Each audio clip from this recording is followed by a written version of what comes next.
تو جب آپ الیکشن میں مد مقابل ہوتے ہیں تو آپ ہر قسم کی بات کرتے بھی ہیں تہذیب کے دائرے میں رہ کر،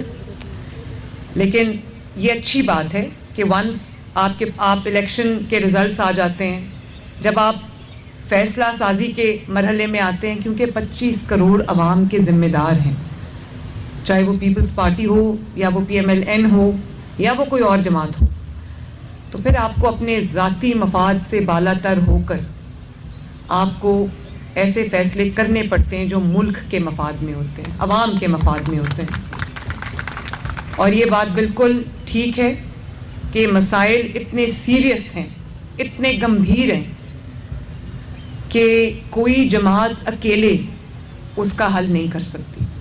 سب کو سر جوڑ کے مل کر بیٹھنا ہوگا، اور ایک اپرچونٹی ہے اس میں کہ ہم سب مل کر بیٹھیں گے۔ بے شک اس وقت مسلم لیگ نون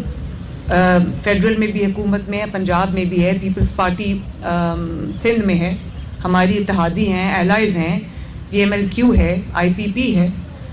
تو ہم سب کا جو ایک مشترکہ ایجنڈا یہ ہے کہ ملک کو ان بحرانوں سے نکال کر باہر لے کر جانا ہے۔